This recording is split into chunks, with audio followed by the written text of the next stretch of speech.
New Hope TV, your encounter with God. Hallelujah. Hallelujah.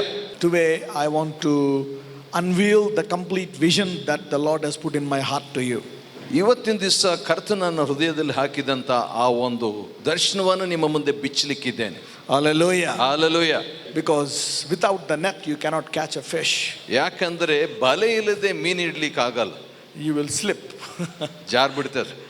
So healing is like a net which can, hold on the fish so that we can teach you and train you by the word of God. ಆದ ಕಾರಣ ಸ್ವಸ್ಥತೆ ಅನ್ನುವಂಥದ್ದು ಒಂದು ಬಲಿಯಾಗಿ ಹಿಡಿದು ದೇವರ ವಾಕ್ಯವನ್ನು ವಿತರಣೆ ಮಾಡಲಿಕ್ಕೆ ಅನುಕೂಲ. That's what Jesus does to his people. ಯಾಕಂದ್ರೆ ಯೇಸು ಆ ರೀತಿ ತನ್ನ ಜನರಿಗೆ ಮಾಡ್ತಾನೆ. After he gave to the 5,000, he said, now pick up the fragments. 5,000 ಜನರಿಗೆ ಆತನು ಪೋಷಣೆ ಮಾಡಿದ ಮೇಲೆ ಉಳಿದಂತ ಬುಟ್ಟಿಗಳನ್ನು ಕೂಡಿಸ್ರಿ. They had huge leftover. ಬಹಳ ಉಳಿದು ಬಿಟ್ಟಿತ್ತು. So every Christian is supposed to have huge leftover at the end of the day. ಆದ ಕಾರಣ ಪ್ರತಿ ಕ್ರೈಸ್ತರಲ್ಲಿ ಉಳಿತಾಯ ಪ್ರತಿದಿನವೂ ಅದು ಅಂತ್ಯ ದಿನದಲ್ಲಿ ಸಿಗತಕ್ಕದ್ದು. So that you manifest that Jesus is your Lord. ಯೇಸು ನಿಮ್ಮ ಕರ್ತನಂತ ತೋರಿಸಿಕೊಡ್ಲಿಕ್ಕೆ. But if you are still having financial crisis, ಇನ್ನೂ ಹಣದ ಕೊರತೆ ನಿಮಗಿದ್ರೆ, hold on and believe in God until your time comes. ಕರ್ತನ ಕಾಲ ನಿಮಗೆ ಬರೋ ತನಕ ಆತನ ಹಿಡ್ಕೊಂಡಿರ್ರಿ. Don't get discouraged. ನಿರಾಶೆ ಆಗಬೇಡಿ.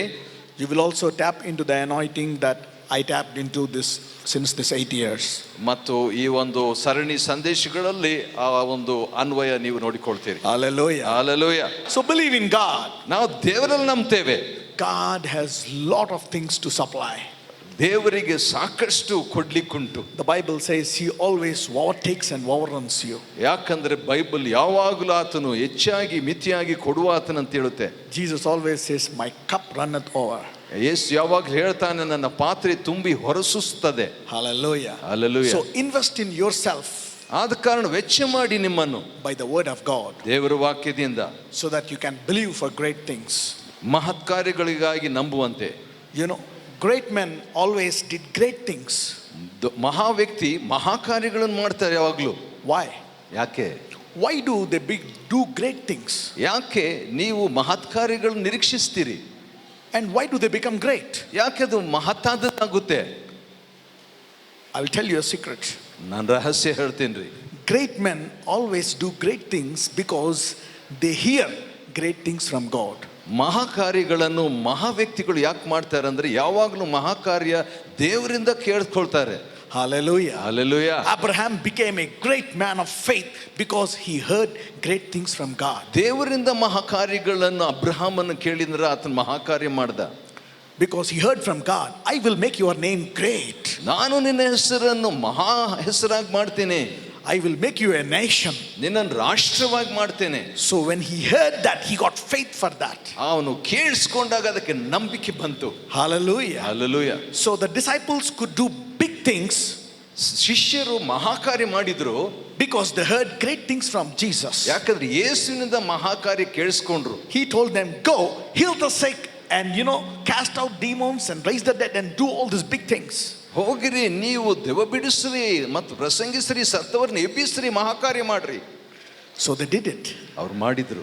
So behind every successful supernatural victory, you will have to hear the voice of God. ಪ್ರತಿಯೊಂದು ಯಶಸ್ವಿಯಾದಂತ ಅಸಾಧಾರಣವಾದ ಕಾರ್ಯಗಳಲ್ಲಿ ದೇವರ ಸ್ವರ ಕೇಳಿಸ್ಕೋಬೇಕು. Everybody say, Jesus talk to me. ಯೇಸು ನನ್ನೊಂದಿಗೆ ಮಾತನಾಡನ್ರಿ. Everybody say that. ಅದನ್ನ ಹೇಳಬೇಕು. Lift your hands and say, Jesus talk to me. ಕೈ ಎತ್ತಿ ಹೇಳ್ರಿ, ಯೇಸು ನನ್ನ ಹತ್ರ ಮಾತಾಡು. All Jesus want is a hearing ear. ಯೇಸು ಇಲ್ಲಿ ಕೇಳಿಸ್ಕೊಳ್ಳೋದಷ್ಟೇ ಆತನ ಮಾಡ್ತಾನೆ. If you have a hearing ear, God can do wonders through you.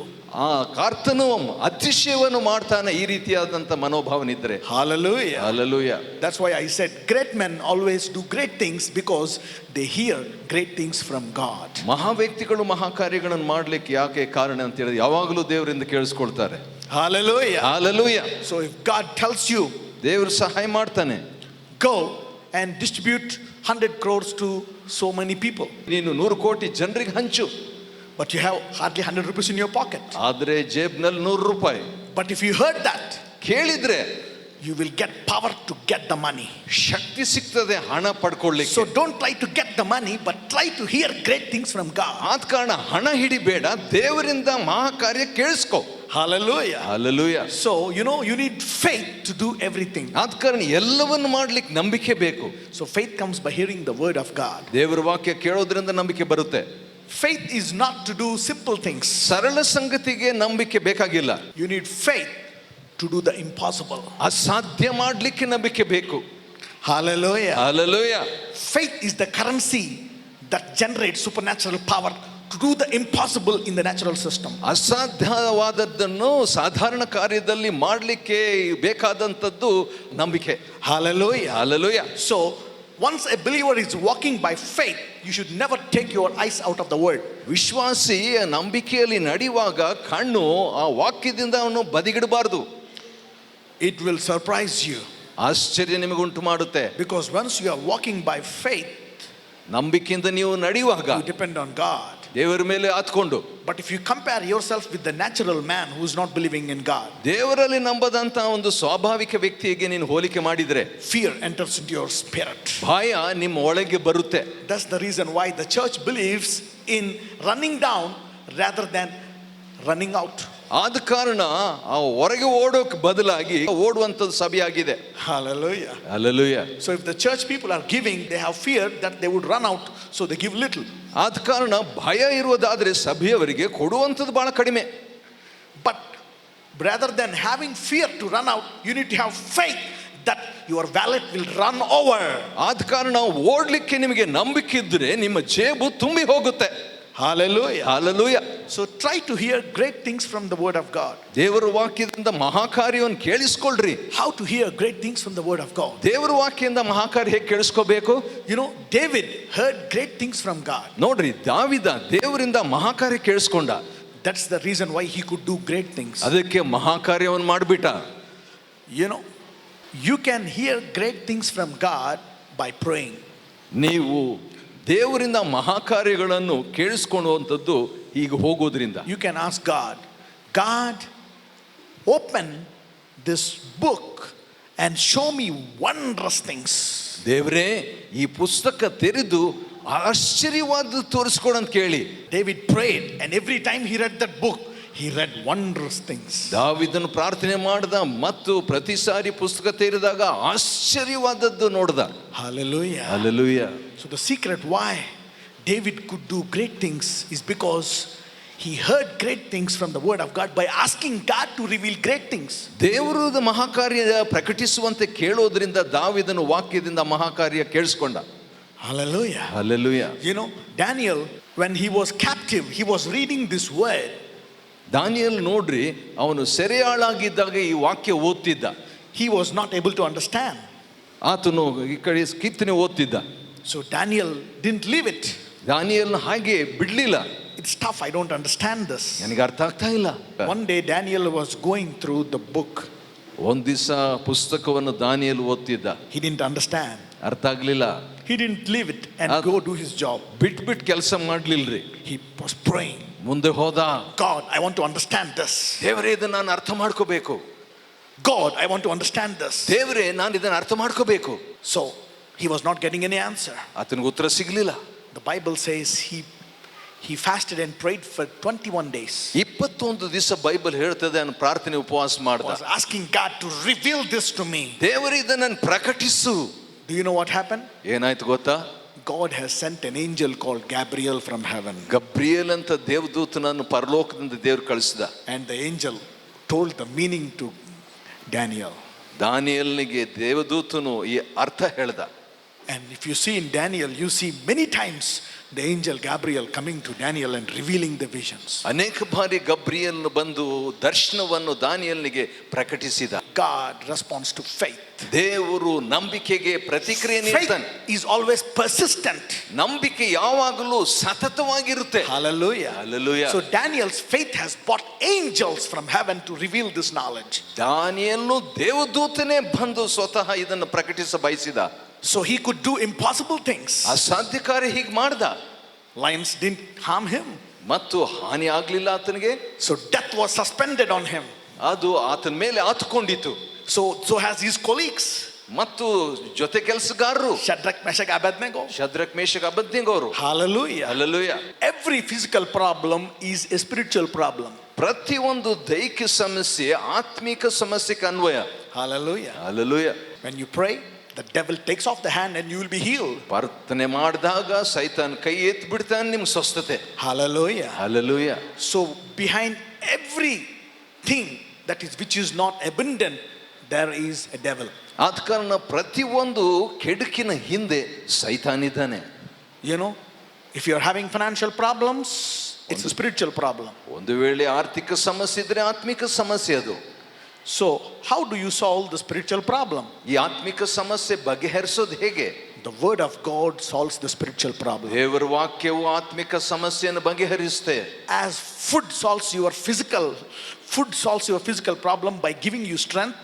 ಯಾವ ರೀತಿಯಾಗಿ ಆಹಾರ ನಮಗೆ ದೈಹಿಕ ಸಮಸ್ಯೆಯನ್ನು ಬಲ ಕೊಟ್ಟು ನಡೆಸ್ತದೋ, So the word enters into your spirit, and the Bible says the word is a quickening spirit. ದೇವರ ವಾಕ್ಯವು ಯಾವ ರೀತಿಯಾಗಿ ಆತ್ಮದಲ್ಲಿ ಪ್ರವೇಶಿಸ್ತದೋ ಅದು ಬದುಕಿಸ್ತದೆ. Hallelujah. Hallelujah. And you have power to resist the devil with that spirit. ಸೈತಾನನ್ನು ಎದುರಿಸುವಂತ ಶಕ್ತಿ ಕೊಡುತ್ತೆ. And the Bible says when you resist the devil, it will flee. Bible ಹೇಳ್ತದೆ ಸೈತಾನ ಎದುರಿಸ್ತವನು ಓಡಿ ಹೋಗ್ತಾನೆ. Hallelujah. Hallelujah. So that's why we use the word of God. ಅದಕ್ಕೆ ದೇವರ ವಾಕ್ಯ ಉಪಯೋಗಿಸ್ತೇವೆ. This may be a written word here, ಇಲ್ಲಿ ಬರೆದಂತ ವಾಕ್ಯ ಇದಾಗಿರ್ಬೋದು, but ಆದರೆ it can come out of the power ಆದರೆ ಶಕ್ತಿಯುತವಾಗಿ ಬರುತ್ತೆ and deliver you. ಮತ್ತು ಬಿಡುಗಡೆ ಮಾಡುತ್ತದೆ. For example, ಉದಾಹರಣೆಗೆ this water. ನೀರು. How many of you can drink it? ಎಷ್ಟು ಜನ ನೀರು ಕುಡಿತೀರಿ? How many of you can drink it? ಎಷ್ಟು ಜನ ಕುಡಿತೀರಿ? You've been drinking it since your childhood. ನೀವು ಚಿಕ್ಕಂದಿನಿಂದ ಕುಡಿತಿದ್ರಿ.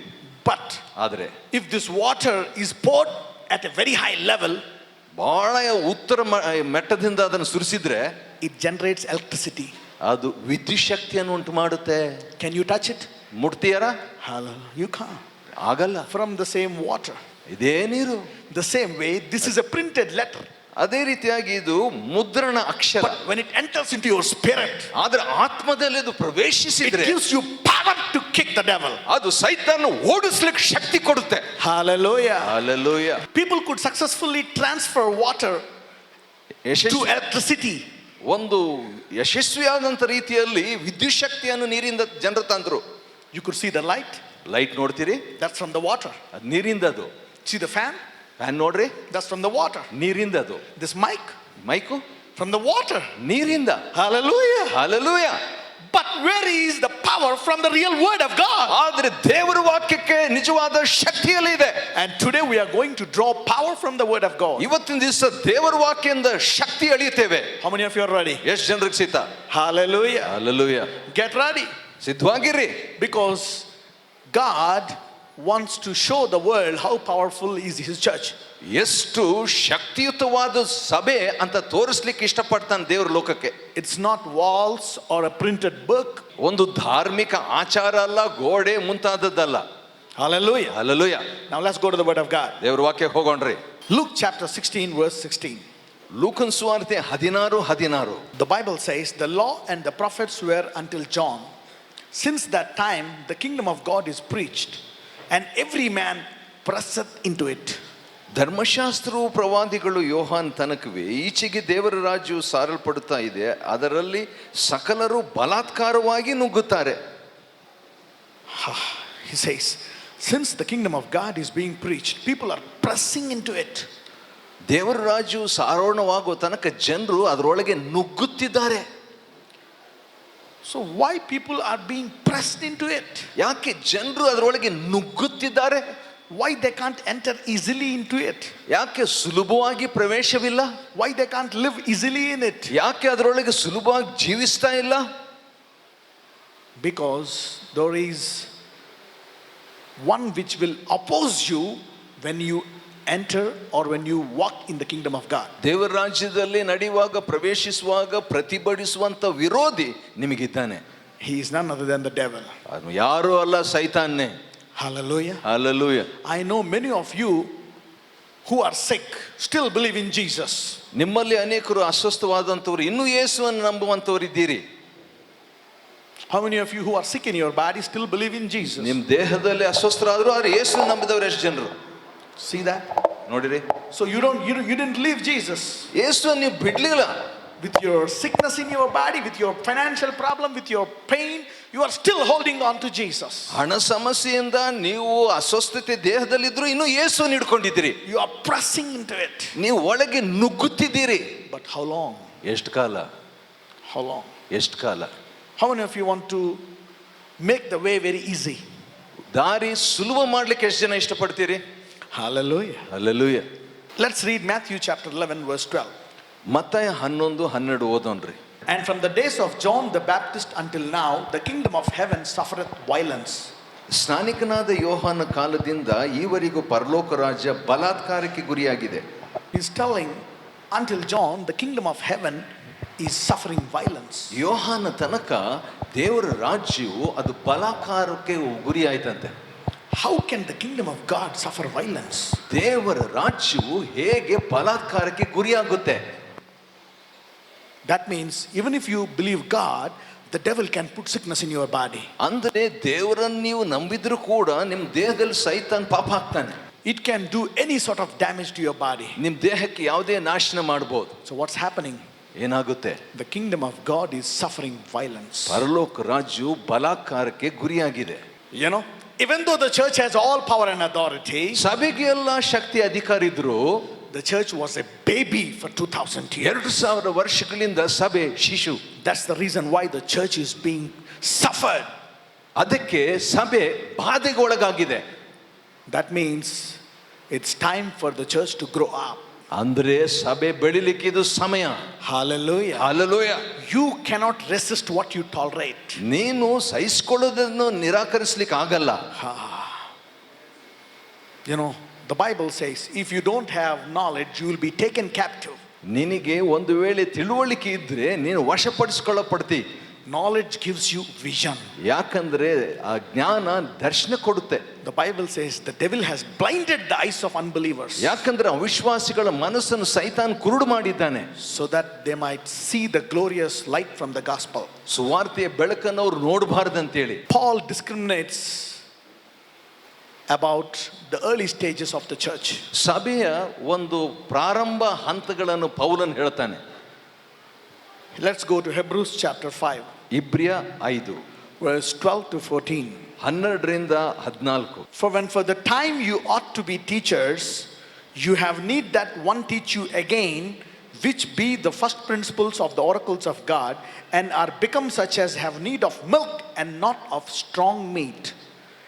ಕಾಲವನ್ನು ನೋಡಿದರೆ ನೀವು ಇಷ್ಟರೊಳಗೆ ಬೋಧಕರಾಗಿರಬೇಕಾಗಿದ್ದರೂ ಒಬ್ಬನು ನಿಮಗೆ ದೈವೋಕ್ತಿಗಳ ಮೂಲ ಪಾಠಗಳನ್ನು ತಿರುಗಿ ಕಲಿಸಿಕೊಡಬೇಕಾಗಿದೆ. So this is the final chapter that Paul is talking to the churches.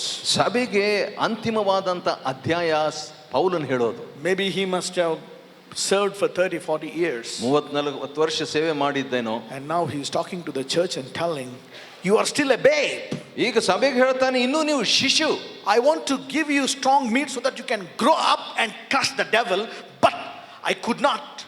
ಆದರೆ ಗಟ್ಟಿಯಾದ ಆಹಾರ ತಿಂದು ಸೈತಾನ್ ನೀವು ಓಡಿಸ್ಬೇಕಂತಿದ್ದೀರಾ, ಆದ್ರೆ ಆಗ್ತಾ ಇಲ್ಲ.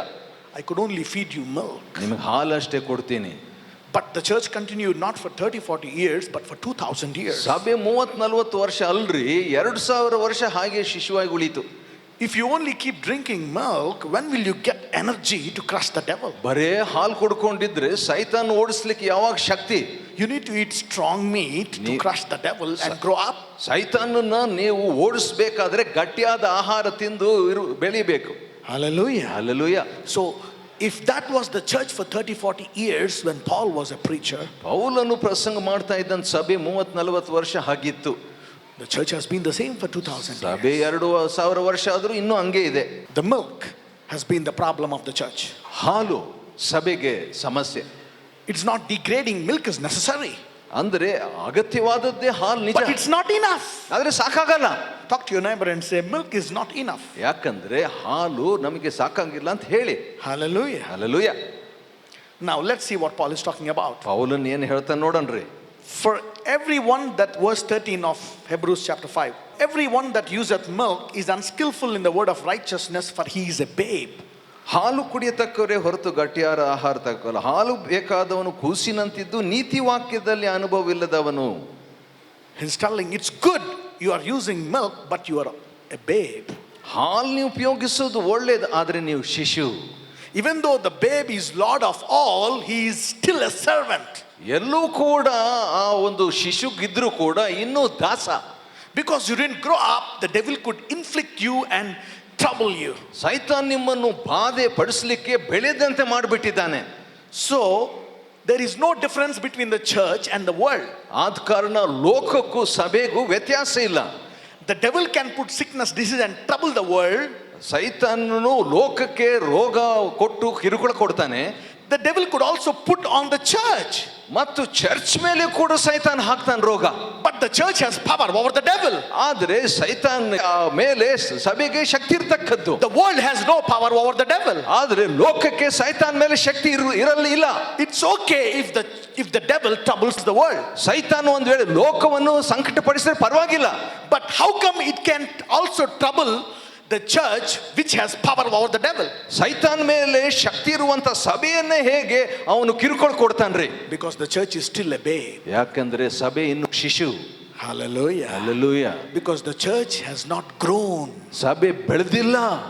So Paul was telling, I've been preaching and teaching for 30-40 years and still you are babes. ಪೌಲನ್ ಹೇಳ್ತಾನೆ 30-40 ವರ್ಷ ನಾನು ಪ್ರಸಂಗ ಮಾಡ್ತಿದ್ದೀನಿ, ಇನ್ನು ನೀವು ಶಿಶುವಾಗಿದ್ದೀರಿ. Hallelujah. Hallelujah. How many of you are understanding me? ಅರ್ಥ ಆಗ್ತಾ ಇದೆಯಾ ನಾನು ಹೇಳೋದು? This will bless you. Now let us see what he's talking about. Hebrews 6 from verse 1 to 3. That is a continuation. ಇಬ್ರಿಯ 6:1-3 ಸತತ. Now he is differentiating what is milk and what is strong meat. ಹಾಲು ಗಟ್ಟಿಯಾದ ಆಹಾರ ಏನಂತ ವ್ಯತ್ಯಾಸ ಹೇಳ್ತಿದ್ದಾನೆ. Therefore, living the principles of the doctrine of Christ, let us go on unto perfection. ಆದುದರಿಂದ ಕ್ರಿಸ್ತನ ಬೋಧನೆಯ ಪ್ರಥಮ ಸಂಗತಿಗಳನ್ನು ಬಿಟ್ಟು ನಾವು ಪೂರ್ಣತ್ವಕ್ಕೆ ಸಾಗೋಣ. He is not talking against the principles of the Christ. ಕ್ರಿಸ್ತನ ಸಿದ್ಧಾಂತಗಳಿಗೆ ವಿರುದ್ಧ ಮಾತಾಡ್ತಾ ಇಲ್ಲ. That means he is not talking against milk. ಅಂದ್ರೆ ಹಾಲಿನ ವಿರುದ್ಧ ಮಾತಾಡ್ತಾ ಇಲ್ಲ. Milk is enough and it is necessary. ಹಾಲು ಅವಶ್ಯ, ಆದ್ರೆ ಸಾಕು. But you need to grow up so that you can leave milk and eat strong meat. ಆದ್ರೆ ಹಾಲನ್ನು ಬಿಟ್ಟು ನೀವು ಬಲವಾದ ಆಹಾರ ತಿಂದು ಬೆಳಿಬೇಕು. How many of you want your children to drink milk all their life, maybe for 30-40 years? ಎಷ್ಟು ಜನರು 30-40 ವರ್ಷ ನಿಮ್ಮ ಮಕ್ಕಳು ಹಾಲು ಕುಡ್ಕೊಂಡೇ ಇರ್ಬೇಕಂತ ಇಷ್ಟಪಡ್ತೀರಿ? Anybody here? ಯಾರಾದ್ರೂ ಅಂತವ್ರು ಇದ್ದೀರಾ? Nobody. ಯಾರಿಲ್ಲ.